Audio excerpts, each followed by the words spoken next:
Assalamualaikum warahmatullahi wabarakatuh. Assalamualaikum.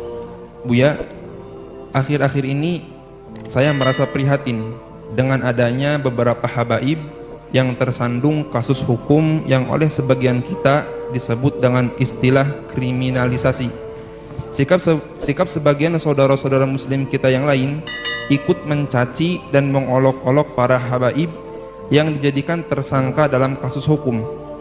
Mereka ikut mencaci dan mengolok dikarenakan para habaib tersebut dakwahnya dianggap keras dan kasar, serta dianggap berseberangan dengan kiai atau tokoh agama yang mereka ikuti. Bagaimana kita harus menyikapi keadaan ini? Bagaimana sikap kita jika seandainya ada perilaku seorang habib yang tidak kita sukai atau perilaku seorang habib yang melanggar agama? Habaib atau kaum asyraf saadah adalah orang-orang yang dipilih oleh Allah dengan nasab mulia, yaitu nasab sambung dengan baginda Nabi Muhammad SAW melalui Sayyidat Fatimah Zahra. Kalau memandang mereka, kita pandang dengan dua cara pandang. Sebagai manusia kita lihat mereka, beliau-beliau adalah manusia yang bisa bersalah. Tapi di sisi lain kita harus tetap melihat beliau adalah dzurriyyah Nabi SAW. Kalau mereka melakukan kesalahan, jangan sampai kita menjadikan merendahkan kehabaibannya. Naudzubillah. Kadang muncul kebencian di hati kita. Habib.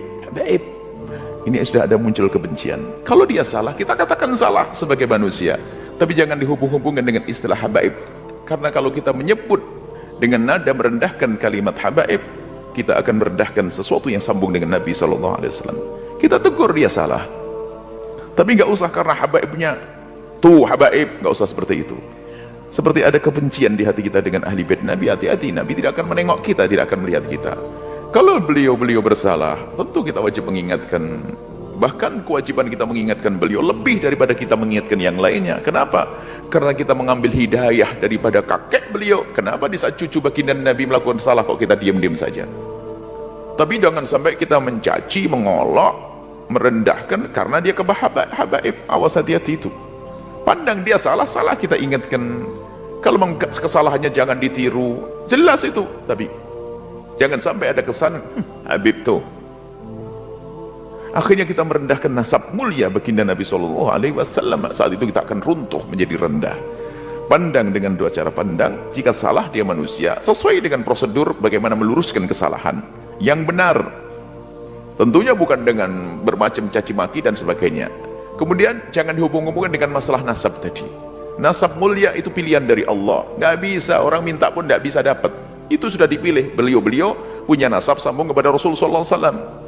Jangan sampai kita merendahkan kehabaibannya itu. Berarti kalau kita merendahkan kehabaibannya, kita merendahkan nasab mulia. Hati-hati. Kalau salah, kita tegur. Wajar, tapi tidak sama. Jangan dihubungkan masalah habaibnya kemuliaan itu. Dzurriyyah Nabi SAW adalah mulia. Waspadalah, kadang inilah, karena ada kedengki tersembunyi di hati kita. Kalau sudah habib lah gitu, habib. Bahkan sampai derajat mendustakan nasab, habib palsu. Tidak bisa, kalau nasabnya benar, tetap benar. Kita mengatakan palsu, malah masuk wilayah dosa lagi. Kalau masalah ada habib yang bersalah, ya tugas kita bagaimana? Sebagai pengikut Nabi yang mencintai Nabi, gimana perilaku kita dengan cucu Nabi? Apakah kita rela cucu Nabi melakukan kesalahan seperti itu? Kalau kita rela, Nabi tidak akan rela kepada kita. Nabi akan marah, kamu ngambil hidayah dariku, tapi cucuku salah kau biarkan. Akan marah Rasulullah kepada kita. Tapi juga jangan dicaci, direndahkan gara-gara kehabaibannya. Hati-hati. Ini penting sekali masalah urusan dengan habaib dzurriyyah baginda Nabi Muhammad SAW.